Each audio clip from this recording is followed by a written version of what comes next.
E, ES kuadrat sampai X pangkat K gitu ya. Momen K-nya juga ada di situ di apendik A. Nah, transformasi beta itu salah satu fungsi yang mempunyai 4 parameter. Jadi parameternya banyak. Kalau sekarang ya, eh, jadi 3 parameter. Jadi ada satu parameter itu diganti menjadi konstanta, yaitu lambda gamanya dijadikan 1. Maka ini akan menjadi fungsi Pareto. Jadi transformasi beta itu mempunyai 4 parameter, yaitu ada alfa, theta, gamma, tau. Ketika gamanya sama dengan 1, jadi masih 3 parameter, ini kita sebut dengan fungsi Pareto dengan 3 parameter. Kemudian kalau gamma dan taunya sama dengan 1, itu kita masih mempunyai fungsi distribusi Pareto dengan 2 parameter. Jadi Pareto itu ada 2 tipe. Yang pertama Pareto umum, Pareto generalized Pareto, dan Pareto. Nah, yang generalized Pareto itu 3 parameter, yang Pareto itu 2 parameter. Nah, fungsi 3 parameter yang lain yaitu fungsi Bohr dan fungsi inverse Bohr. Transformasi beta ketika taunya sama dengan 1 diperoleh fungsi distribusi Bohr. Sedangkan ketika alfanya yang sama dengan 1 kita peroleh fungsi inverse Bohr. Nah, dari fungsi Bohr ketika ditambahkan alfa sama gamma itu sama, jadi menjadi 1 parameter, maka menjadi 2 parameter ya, parameternya alfa dan gamma disebut fungsi paralogistik. Sedangkan kalau gamma sama dengan tau sama dengan 1 itu kita peroleh fungsi Pareto. Tapi kalau fungsi Bohr, alfa disamakan dengan tau sama dengan 1 diperoleh fungsi log logistik. Transformasi beta dengan alfa 1 menjadi fungsi distribusi inverse Bohr. Inverse Bohr ketika tau sama dengan gamma, alfa sama dengan 1 diperoleh inverse paralogistik. Generalized Pareto atau inverse Bohr ketika gamma sama dengan alfa sama dengan 1 diperoleh fungsi inverse Pareto. Ini untuk keluarga transformasi beta. Ya, jadi keluarga transformasi beta mungkin ini yang sedikit akrab di kita itu ada Pareto. Karena data-data uh, asuransi itu berdistribusi Pareto. Yang akrab ke kita itu adalah Pareto. Terus yang kedua adalah keluarga transformasi gamma atau inverse transformasi gamma. Transformasi gamma atau inverse transformasi gamma itu adalah fungsi 3 parameter, yaitu alfa, theta, dan tau. Pada transformasi gamma, ketika taunya sama dengan 1 diperoleh fungsi distribusi gamma. Tapi kalau alfanya yang sama dengan 1 diperoleh Weibull. Sedangkan kalau tau sama dengan alfa sama dengan 1 diperoleh eksponensial. Nah, untuk keluarga transformasi gamma ini mungkin kita cukup akrab ya, yaitu dengan fungsi gamma, Weibull maupun eksponensial. Sedangkan inverse transformasi gamma yang mempunyai 3 parameter, alfa, tau, sama tau. Alfa, theta, sama tau. Ketika taunya sama dengan 1 diperoleh inverse gamma. Kalau alfanya yang sama dengan 1 diperoleh inverse Weibull. Jadi versi inverse dari transformasi gamma ya. Kemudian ketika alfa sama dengan tau sama dengan 1 diperoleh inverse eksponensial. Jadi di sini sebenarnya bisa kita lihat sebagai satu fungsi distribusi dengan 3 parameter. Ya, yang paling besar adalah 4 parameter.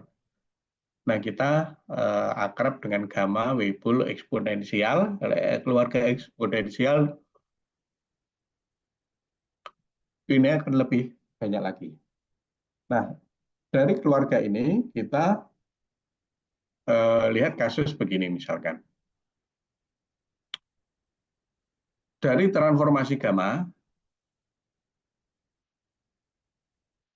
ternyata transformasi gamma itu merupakan transformasi beta. Jadi transformasi gamma yang kedua ini merupakan limit dari transformasi beta. Bisa dibuatlah, transformasi gamma bisa dibuat dari transformasi beta. Dengan contoh ini, yaitu saat parameter theta-nya menuju infinite, alfanya menuju infinite, dan theta dibagi alfa pangkat sepergamma menuju suatu psi. Psi ini suatu konstanta.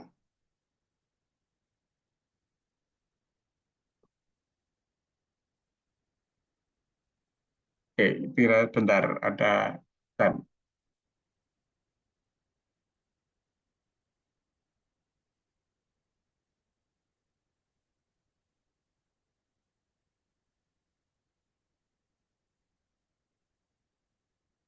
di sini kita menggunakan rumus Stirling. Nah, ini mungkin untuk Anda yang tertarik di bidang matematika teknik ya. Kalau Anda tertarik di matematika teknik, rumus Stirling ini banyak digunakan di bidang teknik. Nah, kalau Anda mau menulis tugas akhir mengenai eh, implementasi rumus Stirling di bidang teknik, ini mungkin menarik ini ya. Anda bisa, kalau Anda baca-baca buku matematika teknik, itu hampir semuanya ada bahasan mengenai rumus Stirling ini. Nah, rumus Stirling ini mengatakan kalau eh, kombinasi antara fungsi eksponensial dan fungsi gamma itu pada saat pangkatnya menuju infinite ini sama dengan satu, itu ya, itu rumus Stirling. Kemudian kita juga mengenal deret Taylor, yaitu suatu deret di mana suatu fungsi yang diferensiabel bisa didiferensialkan baik itu sekitar titik nol maupun sekitar titik yang lain. Kemudian dari deret itu kita memperoleh pendekatan numerik dari suatu fungsi real, gitu ya. Nah, di sini kita bisa menggunakan deret Taylor bahwa 1 plus X per A pangkat A plus B itu sama dengan EX. Itu Anda bisa menggunakan deret Taylor. Ya. Saya tidak membuktikan ataupun tidak menuliskan dengan detail karena di luar skop bicara kita. Kalau saya membicarakan ini nanti mata kuliahnya akan bergeser. Oke.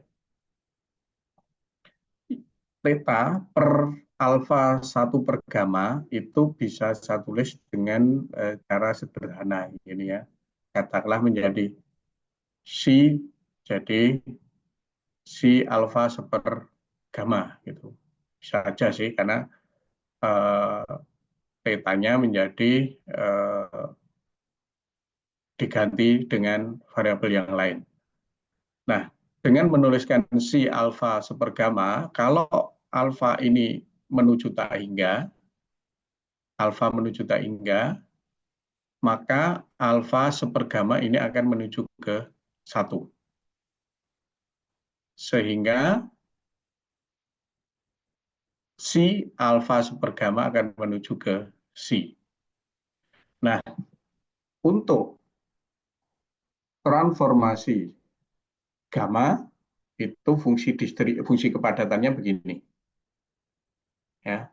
Nah, fungsi kepadatannya diuraikan, disederhanakan dengan mengambil ini tadi deret Taylor, kemudian juga menggunakan ini ya sama ini deret Taylor, ini dan ini deret Taylor, maka fungsi distribusi kita menjadi seperti ini.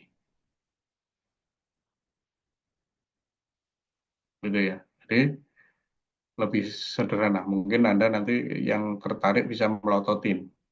Silakan. Nah, ini merupakan fungsi distribusi inverse gamma. Ya. Nah, sehingga Transformasi beta itu kalau diuraikan lagi di eh, bentuk keluarganya itu 4 parameter itu transformasi beta. Sama-sama 4 parameter itu ada transformasi gamma, ada inverse transformasi gamma. Ya, 3 parameter, sorry. Yang 4 parameter itu kan transformasi beta. Kemudian 3 parameter inverse transformasi gamma, kemudian yang 2 ada inverse boost seterusnya. Ini bisa Anda lihat lebih detail. Oke, saya lanjutkan ke fungsi distribusi eksponensial linier. Jadi keluarga dari fungsi eksponen linier. Ya.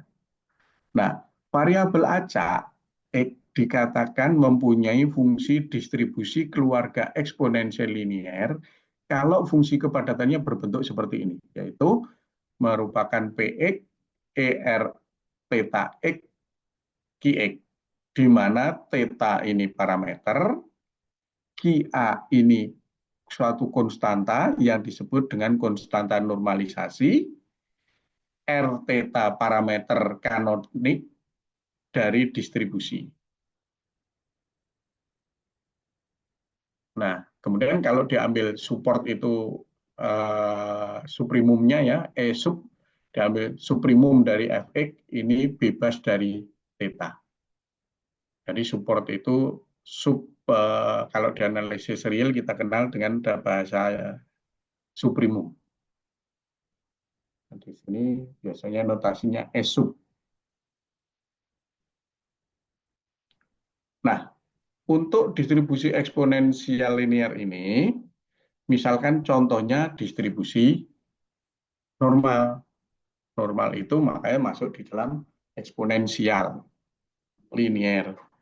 Karena saya mempunyai fungsi distribusi normal itu kalau nggak salah kan 1/2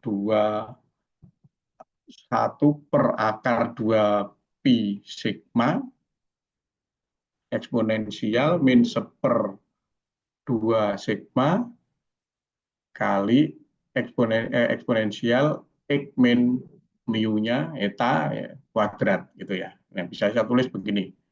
Kalau katakanlah bentuk umumnya. Parameternya bisa mu, bisa sigma. Itu ya. Kalau eksponensial normal 2 parameter. Nah, ini bentuk umumnya seperti ini, sehingga saya bisa tulis menjadi lebih sederhana atau lebih menyerupai bentuk eksponensial linear ke baris yang terakhir. Nah, di sini Px-nya diketahui, R theta-nya diketahui,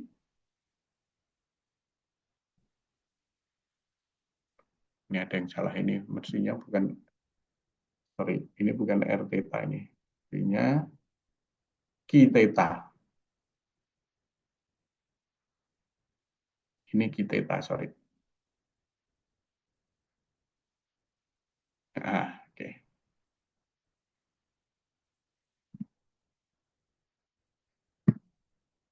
Oke. Oke ya, jadi fungsi distribusi normal merupakan keluarga eksponensial linear. Selanjutnya, bagaimana kita mencari rata-rata dan variansi keluarga eksponensial linear? Fungsi kepadatan dari fungsi distribusi eksponensial linear, fungsi kepadatannya berbentuk yaitu Px E pangkat R theta X per Q theta. Ini fungsi kepadatannya. Karena ada E, kalau saya ambil len-nya, maka saya peroleh len Px plus R theta X min len Q theta. Ya, karena kenapa diambil len-nya? Karena ada eksponensial. Kemudian parameter di sini adalah theta dan X ya. Nah, di sini ada dua parameter, yaitu parameternya theta, variabelnya x. Maka saya turunkan terhadap theta, d theta dari ln fx itu sama dengan ini, maka saya peroleh ini, yaitu d dfx itu sama dengan r aksen theta x min Q aksen Q theta per kali Fx. Ya,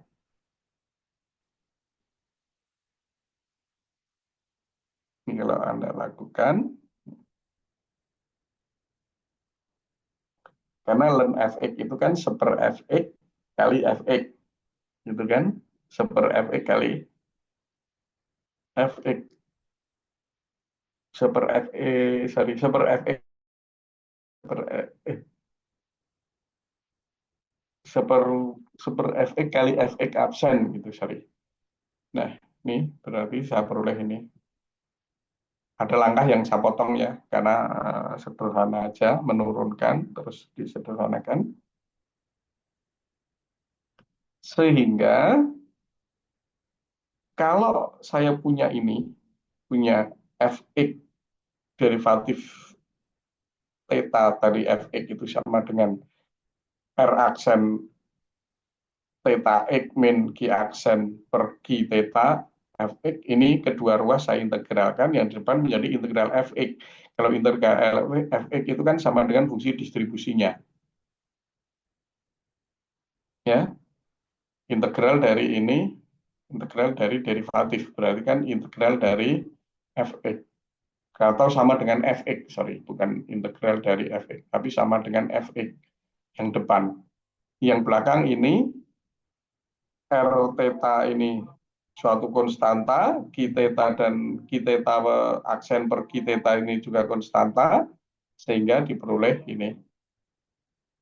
Integral dari fx itu sama dengan integral dari d dt ya, ini sama dengan ini integralnya terhadap x ya.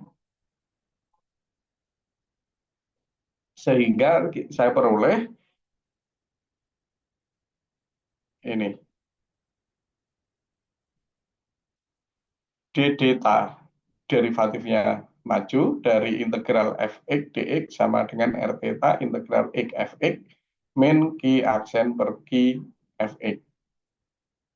Nah, kita tahu bahwa integral fx itu satu dari min tak hingga sampai tak hingga. Kemudian x kali fx itu kan sama dengan ekspektasi dari x.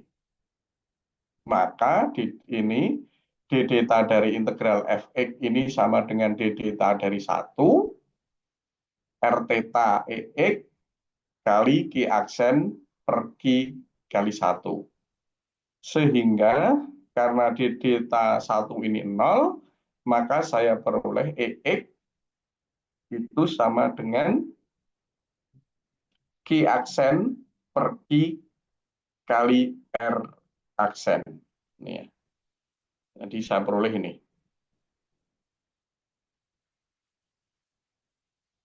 ekspektasinya. Kemudian minsnya bagaimana? Nah, minsnya kita cari dengan menggunakan var min. Var x itu sama dengan ex kuadrat min ex dikuadratkan. Nah, tadi kita punya rumus ini. Rumus yang saya kasih tanda bintang ini. Nah, punya ini. Ya, ingat, ini tanda bintang. Ini, maka bisa saya tulis sebagai begini.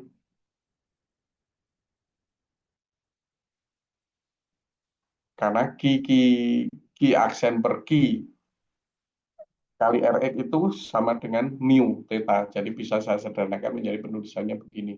Ya, nih, sorry, yang ini, yang ki aksen per ki itu saya ganti dengan Ex. Ya, sehingga saya peroleh ini. Nah, sekarang derivatif kedua dari ini berarti kan ini diderivatifkan kedua. Nah, derivatifnya terhadap theta ini kita pandang sebagai fungsi dari F kali G. Kan U kali V. Kalau derivatif dari U kali V kan U aksen V plus U V aksen gitu ya. Gunakan itu untuk derivatif kedua, maka ini diperoleh ini. Ya, jadi eh, R aksen kali X min mu theta Fx theta ini dipandang sebagai U kali V.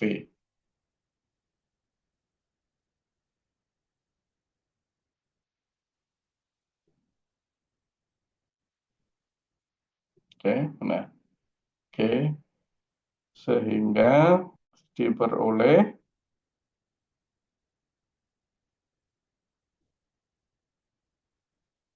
R kuadrat sama dengan ini.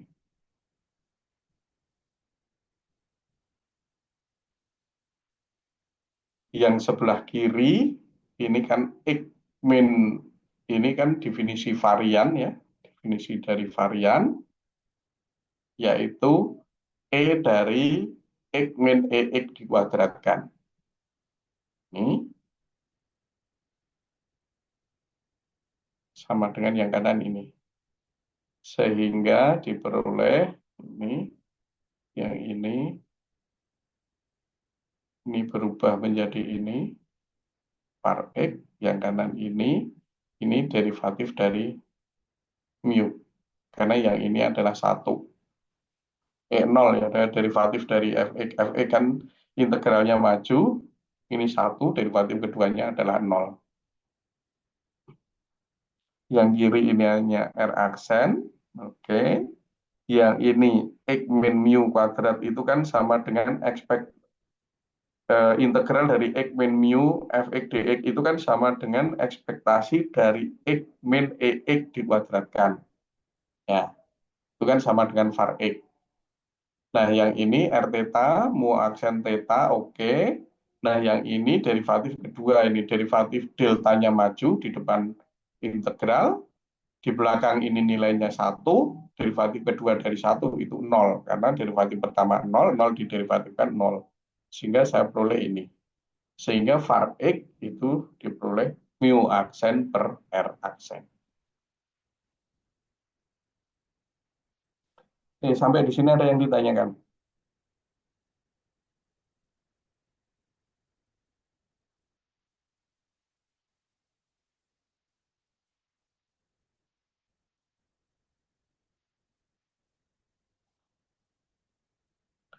Oke, kalau enggak, saya lanjutkan sekarang ke fungsi variabel acak diskrit maupun kontinu dan nanti kaitannya dengan eh, majemuk ya, dengan dikaitkan dengan kompon distribusi.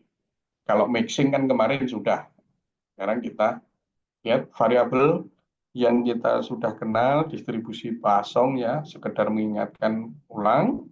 Distribusi Poisson itu punya fungsi probabilitas seperti ini, Px sama PKX sama dengan I min lambda, lambda K per lambda faktorial dengan fungsi pembangkit probabilitasnya PZ-nya ini, ekspektasinya ini, variannya sama dengan rata-ratanya.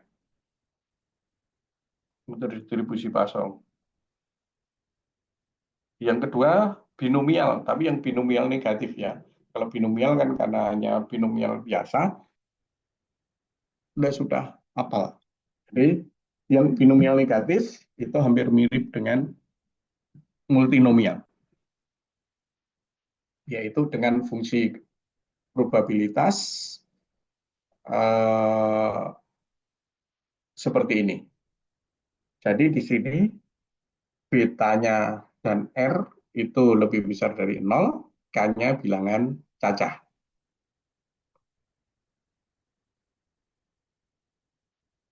Nah, kita hubungkan antara binomial dengan fungsi gamma. Jadi eh, ini ya, EK ini Gimana bacanya ini? EK sama dengan fungsi gamma ini. Nah, sehingga fungsi pembangkit probabilitas dari binomial negatif ini sama dengan PZ, kemudian minnya RB, variannya RB 1 plus B.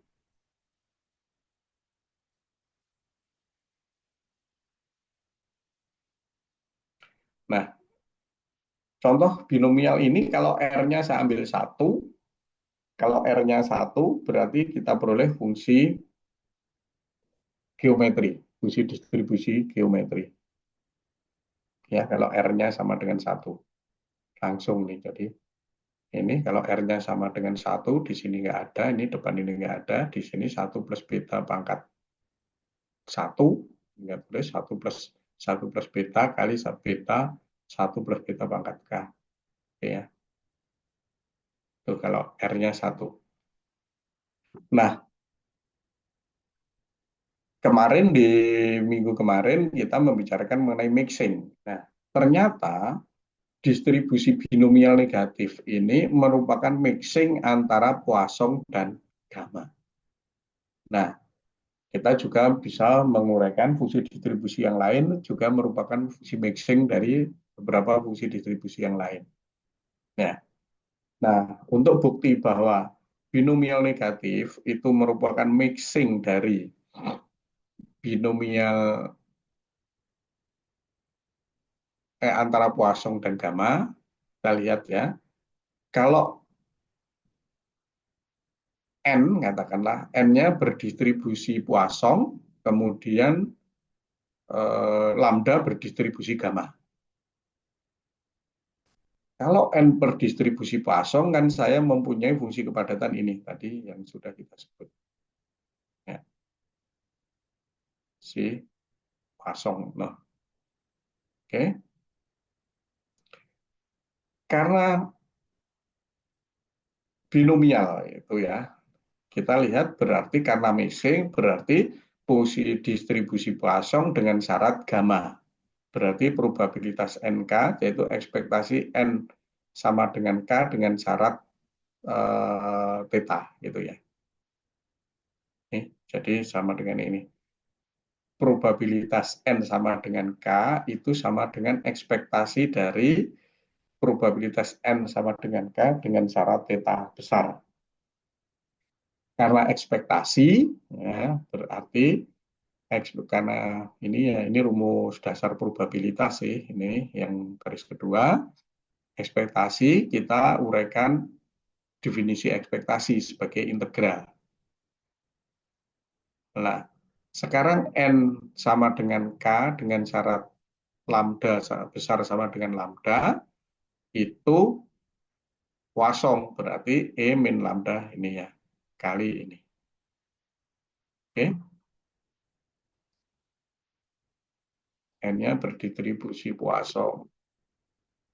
Sekarang tinggal lambdanya berdistribusi gamma. Karena lambdanya berdistribusi gamma, mu tadi, mu yang ada di sini, mu tetanya diganti dengan distribusi gamma. Ini, yaitu lambda pangkat alfa min 1, E min lambda per theta per theta pangkat alfa, gamma alfa di lambda. Nah, dengan penyederhanaan, ya, maka diperoleh terbukti bahwa ini ya yang terakhir, baris terakhir, terbukti bahwa binomial negatif merupakan mixing antara Poisson dan gamma.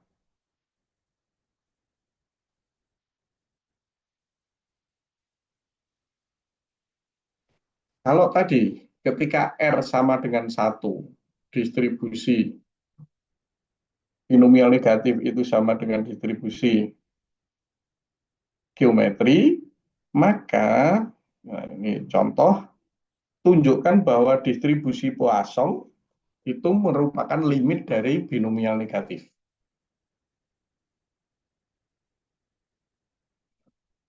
Jadi kita punya fungsi distribusi binomial negatif seperti ini, fungsi kepadatannya. fungsi probabilitasnya karena diskrit, sorry. Nah, ambil RB-nya sama dengan lambda suatu konstanta. Sehingga ketika R menuju tak hingga, betanya menuju ke 0. Ya. Kenapa? Karena R itu sama dengan lambda per beta.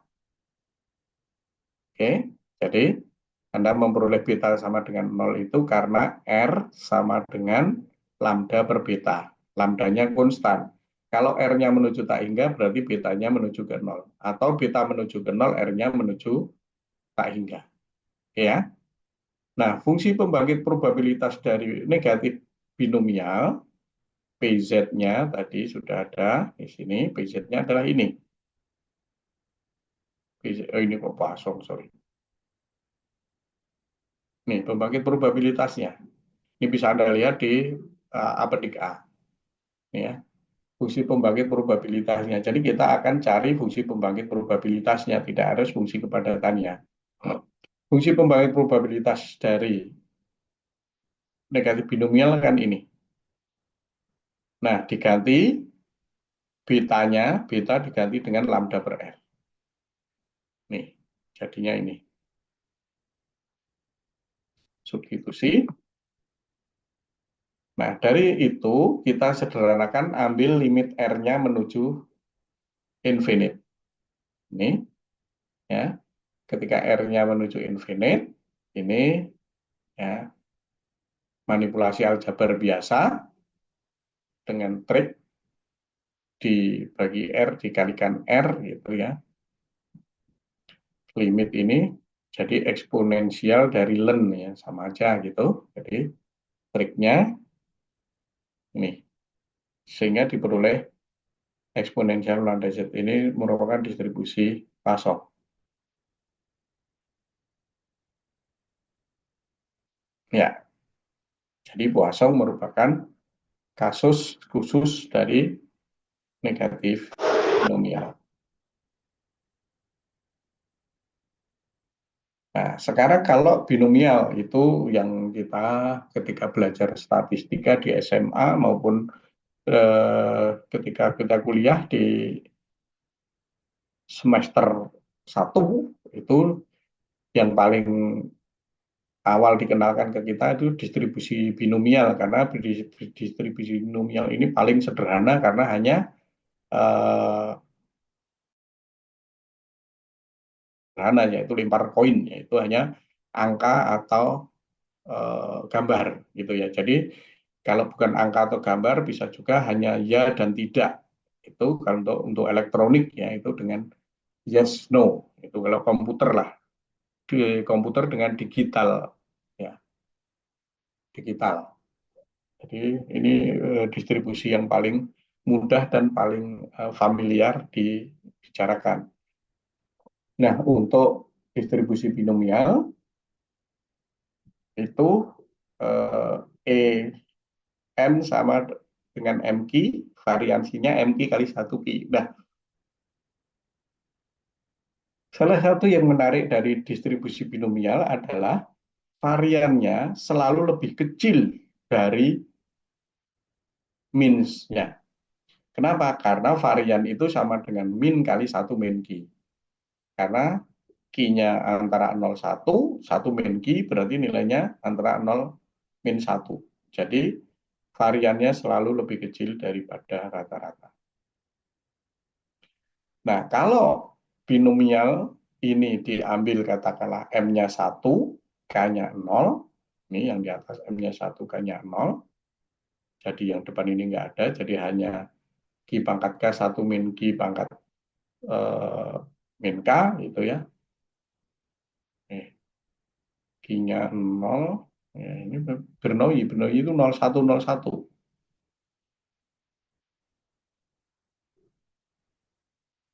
Nah, jadi hanya ini, 1 min Q pangkat 1. Ya. Oke, sebelum ke topik berikutnya, ada yang perlu ditanyakan?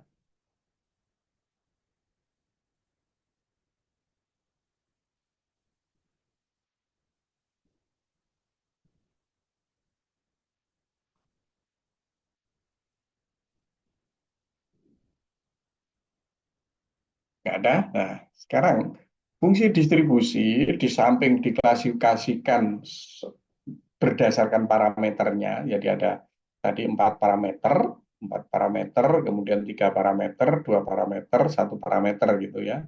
Jadi semua fungsi distribusi bisa masuk di dalam kelompok-kelompok berdasarkan jumlah parameternya. Nah, tetapi bisa juga fungsi distribusi dikelompokkan dalam kelompok yang lain, yaitu kelompok AB0 dan AB1. Ya, jadi ada kelompok AB0, ada kelompok AB1. Nah, seperti apa sih kelompok AB0 maupun kelompok AB1 gitu ya. Kita lihat pembahasannya seperti ini. Kalau fungsi probabilitas, karena kita bicara fungsi diskrit ya tadi, maka kita mempunyai fungsi probabilitas PK. Nah, fungsi probabilitas PK ini masuk di dalam kelompok AB0 jika PK itu dapat ditulis sebagai rumus rekursi, yaitu rumus yang berturutan PK sama dengan A plus B per K kali PK min 1. Jadi karena PK dapat dinyatakan sebagai fungsi dari PK min 1, ini yang disebut dengan rumus rekursi. Jadi fungsi distribusi yang dapat dinyatakan dalam rumus rekursi mulai 1, ini kita katakan sebagai kelompok AB0. Itu ya. Jadi fungsi pentingnya adalah bagaimana menyatakan fungsi probabilitas sebagai fungsi rekursi. Nah, contohnya kita punya fungsi binomial tadi. Fungsi binomial kita punya fungsi probabilitasnya ini MK Q pangkat K 1 min Q pangkat M min K. K-nya mulai dari 0, dan ketika K-nya ini 0, ya, 0, kita definisikan PK itu sama dengan 0. Enggak deh. Yang lain ya, yang selain ini. Kalau K-nya 0 berarti kan ini M0, Q0 itu 1, 1 min M ya. Jadi 1 min Q pangkat M kalau K-nya 0. Nah, selain ini, selain M dan K bulat, maka PK kita definisikan sebagai bilangan 0. Ini untuk K mulai dari 1. Kalau K1 berarti sampai ke PK.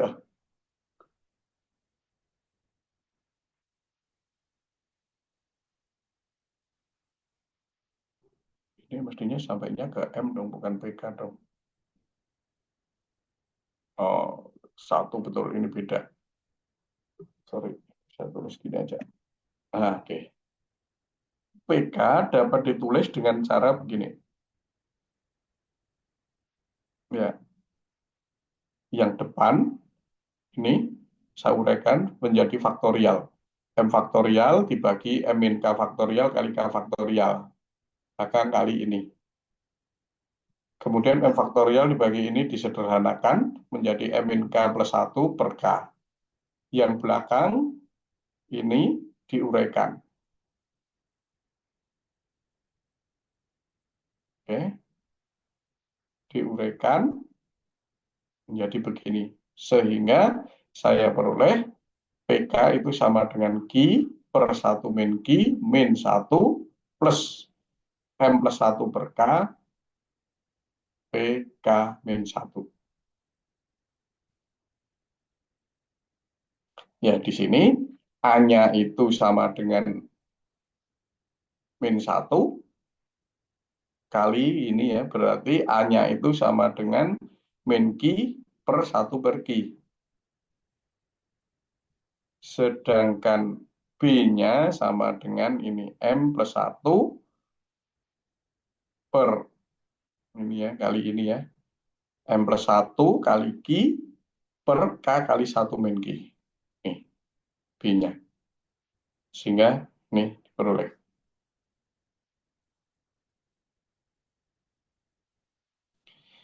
K-nya paling tinggi M, sehingga kalau K itu diisi M-1, maka diperoleh BM-nya 0. Ya. Jadi hanya berlaku untuk K paling besar adalah M.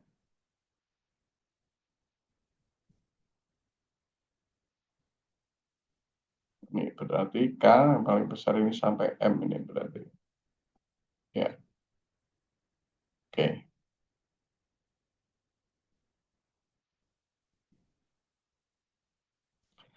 Nah, dari contohnya, contoh-contoh dari AB0 itu yang masuk kelompok AB0 itu binomial sudah kita tunjuk, binomial sudah ditunjukkan ya, yaitu ada Poisson. Poisson itu masuk dalam kelompok AB0, kemudian negatif binomial itu juga masuk, kemudian geometrik.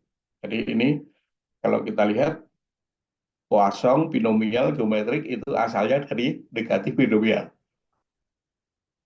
Jadi negatif binomial itu masuk kelompok AB0 sehingga beberapa keluarganya juga masuk di dalam AB0.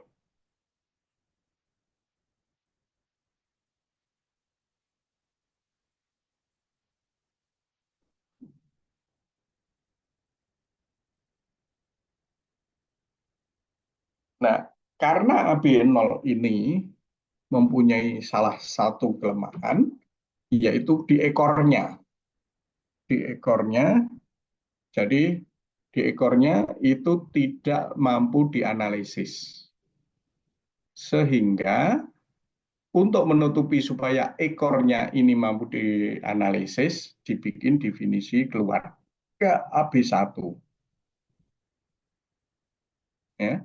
Jadi bedanya AB0 sama AB1 hanya mulai ketika AB0-nya K mulai 1, AB1 K-nya mulai 2. Ya. Jadi ketika AB0 itu mulai 1, itu yang tidak bisa dianalisis adalah ekornya. Ekornya itu adalah 2 ke sana. 2, 3, 4, 5, 6 itu nggak bisa dianalisis. Nah, sehingga dibikin kelompok baru, kelompok yang isinya ekor, yaitu kelompok AB1. Ya, jadi perbedaan antara AB0 dan AB1 itu hanya di P1, ya, karena ketika K-nya sama dengan 1. Ya. Oke. Nah, kenapa? Karena P1 di AB0 itu sangat tergantung kepada P0. Kalau P0-nya ditentukan, maka P1, P2, dan seterusnya itu sudah tertentu. Tetapi kalau P0-nya tidak ditentukan, itu juga menjadi P1, P2-nya menjadi liar. Sehingga bedanya dari situ. Sehingga ekornya itu tidak bisa dianalisis ketika dalam kelompok AB0.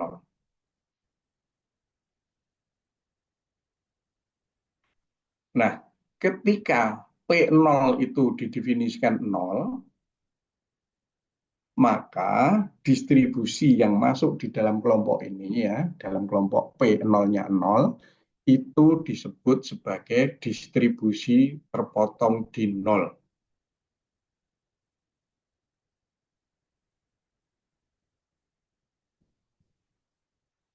Saya kurangnya sih, itu disebut sebagai distribusi terpotong 0. Terpotong, nah, itulah. Zero truncated distribution. Atau disebut dengan ZT, zero truncated. Gitu ya. Atau kita sebut sebagai distribusi terpotong saja. Gitu ya. ZT. Nah, yang masuk kategori ini berarti yang P0-nya sama dengan 0, yaitu Poisson, binomial, dan negatif binomial. Ini negatif binomial. Yang benar kan negatif binomial ya.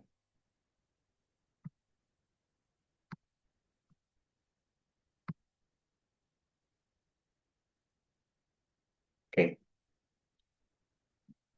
Sedangkan probabilitasnya untuk menunjukkan dia terpotong, truncated, itu dengan menambahkan simbol T. Kalau P0-nya karena ya yang AB0 itu, kalau P0-nya tidak 0, Berarti distribusinya kita sebut distribusi yang dimodifikasi. Kenapa modifikasi? Karena kalau tidak nol, itu nanti harus dilakukan modifikasi sedemikian sehingga ekornya mampu bisa dianalisis.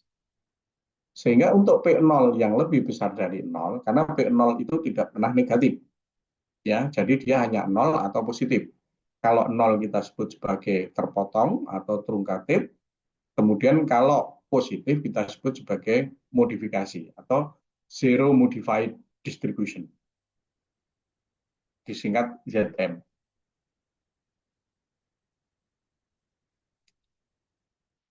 Nah, jadi ini merupakan anggota dari AB0 yang merupakan mixing dari probabilitas yang lain. Nah, fungsi probabilitasnya kita kasih tambahan dengan M, indeks M. Jadi, kalau P itu artinya P0-nya 0, kalau M artinya P0-nya positif. Ya. Berikut tabelnya.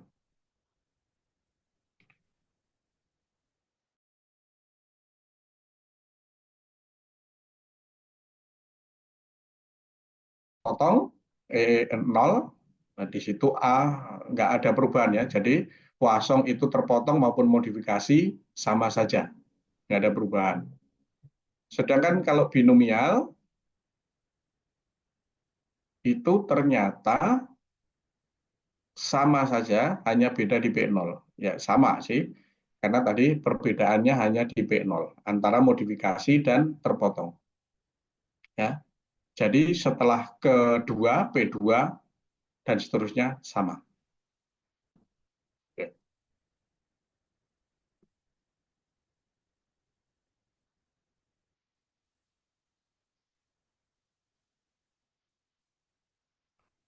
Nah, kalau PZ itu fungsi probabilitas anggota kelas AB0.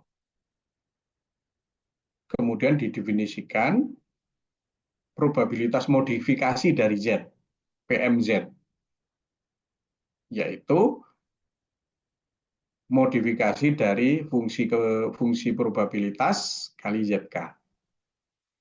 Maka hasil modifikasi ini masuk kelas AB1. Ya. Jadi AB0 bisa dimodifikasi menjadi AB1.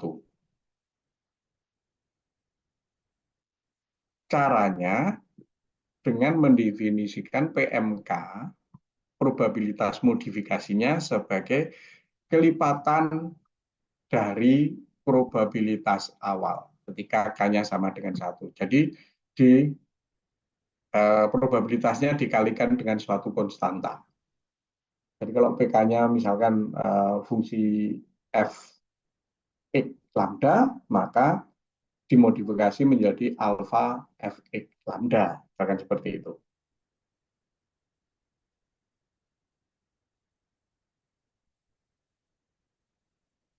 Nah, kalau kita lihat ya misalkan ini dari lema ini tanpa bukti ya, kalau Z-nya 1, PM 1-nya itu adalah 1. Karena PM 1-nya ini definisinya. Ya,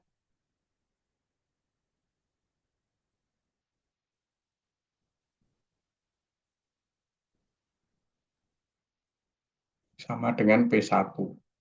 Sehingga saya peroleh ini definisi PMZ ini ketika 1 sama dengan P0M plus C kali 1 min P0.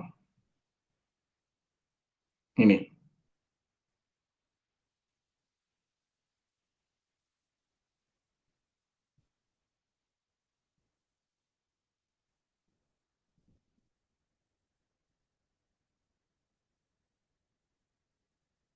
Ya, ini yang jelas nih.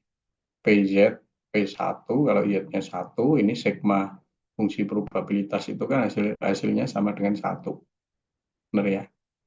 PM1, ini P1, ini PM-nya ini, kalau Z-nya diisi 1, menjadi PKM. PKM sama dengan di atas ini, ya, 1. Sehingga ini menjadi P0. Nah, sehingga kalau P0M-nya ini,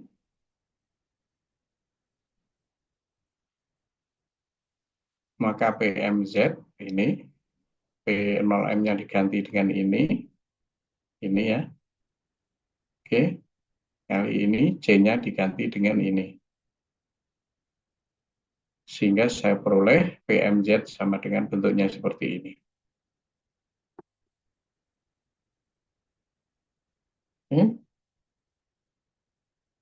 Ya, bentuknya ini.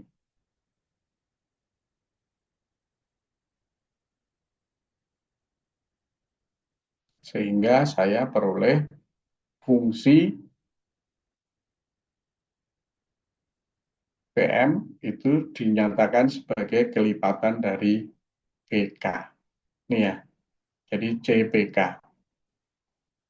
Oke, terbukti ya. Ini sebenarnya penjelasan atau bukti tidak langsung.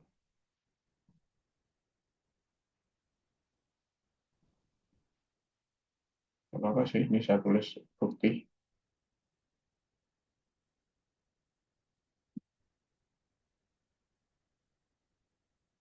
Oke.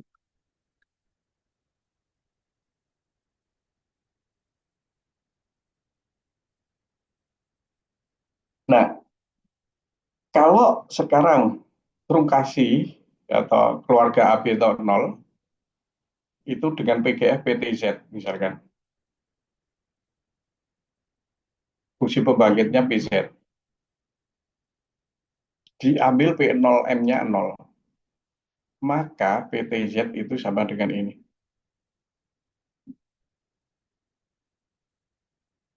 Ya, di sini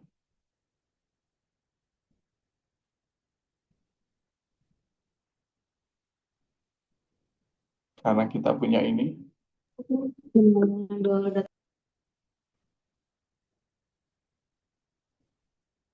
Oke,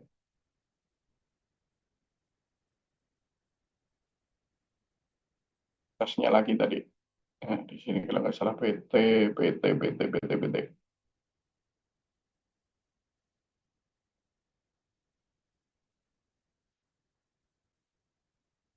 Oke,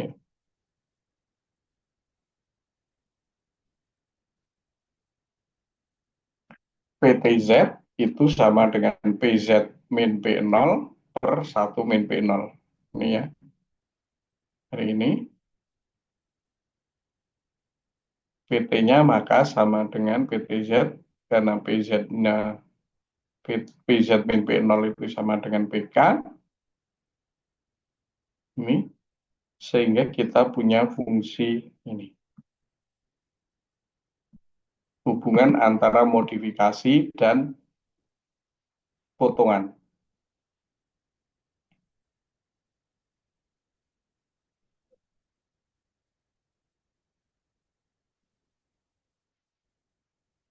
Oke. Nah, contohnya begini. Kalau kita punya variabel acak yang berdistribusi binomial negatif. Negatif binomial ya. Nggak konsisten saya. Negatif binomial.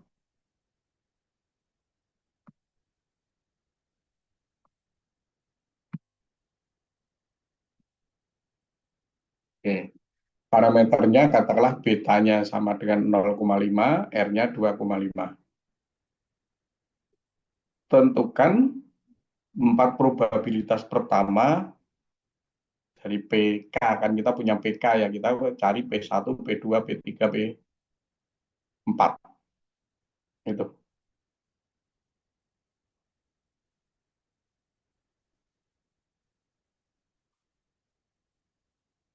Kemudian kita cari juga PKT dan PKM-nya. Untuk PM, katakanlah yang modifikasi ya, katakanlah P0-nya itu PO 0,6.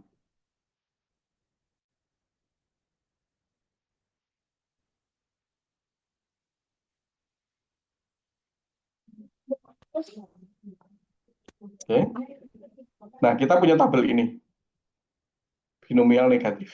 Binomial negatif ini, ya, hanya ini, B-nya ini, punya ini. Dari tabel ini kita lihat, dari tabel itu kita lihat P0-nya sekian. 1 plus beta pangkat min R. Ini ya.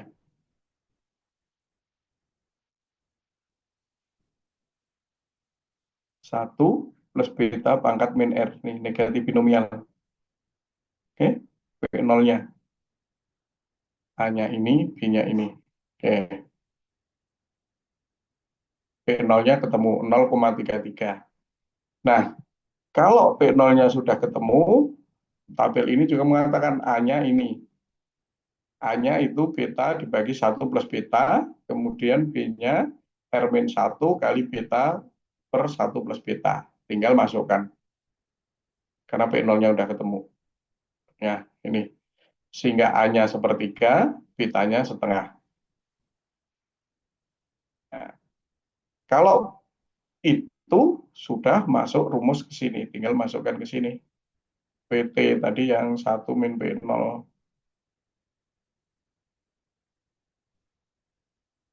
Sorry, masuk ke atasnya, bukan. Masuk ke sini. Nih, PTZ untuk ZPM-nya ini, yang atas nih. PM-nya. Masuk sini. Oke, tinggal ini. P0 kali, ini ya, lagi.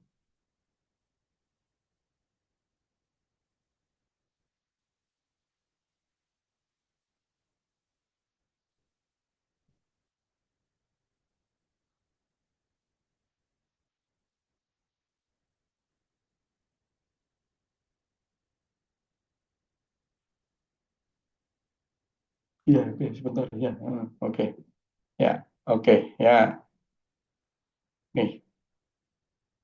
Per 3 setengah kali 1, dan seterusnya. Anda bisa lihat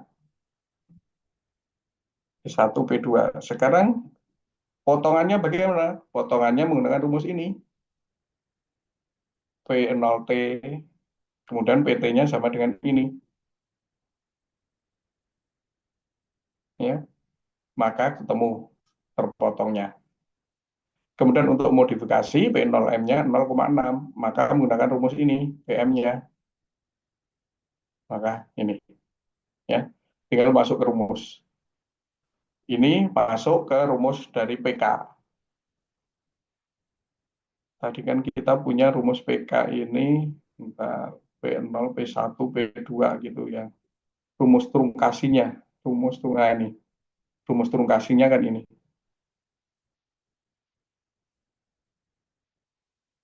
Ya, untuk binomial negatif, trungkasinya kelompok AB1. Nah, ini A, ini B, ini B0-nya. Ya, trungkasinya PK-nya ini. Ini binomial negatif enggak? Ini binomial.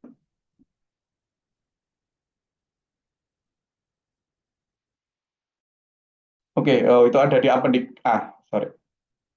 Ada di apendik A, rumus trungkasinya. Rumus rekursinya ada di apendik A. Oke.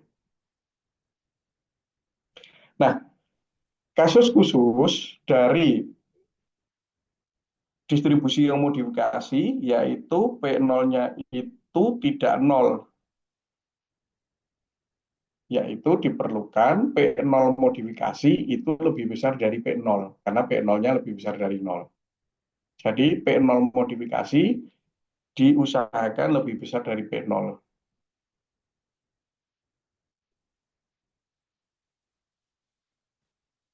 Nah, di sini masih ada sedikit permasalahan, yaitu ketika ruang kelompok AB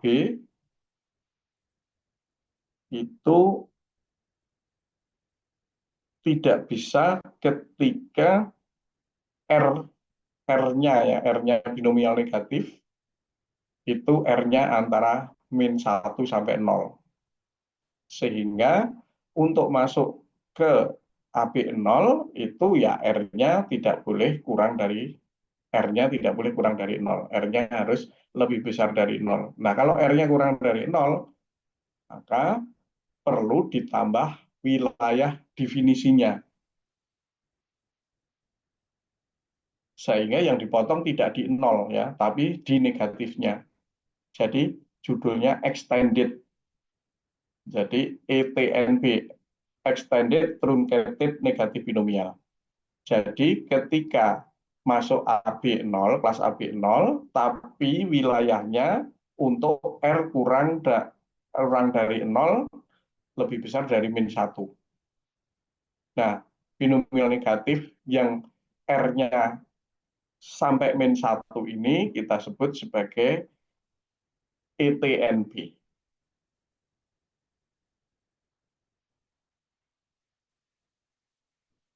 Nah, ETNB seperti apa? Nah, ETNB karena dia keluarga AB0 ya tetap memenuhi rumus ini.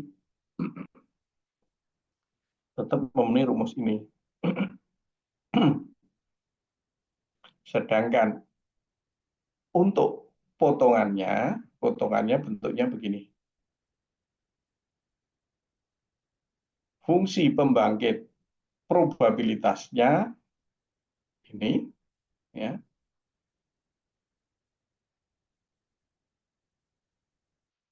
Nggak perlu diuraikan karena kita hanya memakai. Oke, contohnya begini. Untuk NTNB, extended potongan potongan yang diperluas ya untuk negatif binomial. R-nya negatif, yaitu R-nya min setengah. Betanya 1. Bagaimana versi potongan maupun versi modifikasi? Untuk versi potongan, kita cari A-nya pakai rumus yang di atas. Ini, sorry, tabel. Saya lihatin tabelnya. Ini ETNB. Ya, ini A-nya ada. A-nya untuk yang terpotong itu beta per 1 plus beta. Sama dengan untuk yang modifikasi. Dem. Ya, cuman berangkat 0 sama sembarang.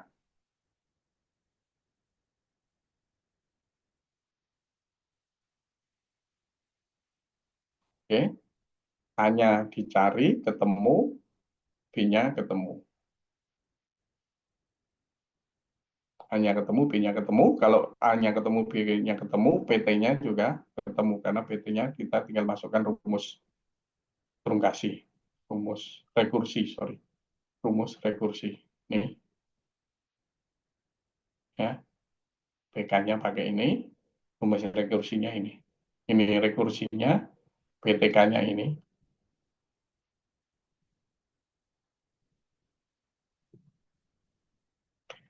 PM-nya, karena PM-nya 0,6, berarti P1 0,4 kali 0,4, karena modifikasinya 0,6, berarti sisa 0,4. Jadi PM-nya 0,4 PT. Oke, saya kira itu lumayan padat materinya.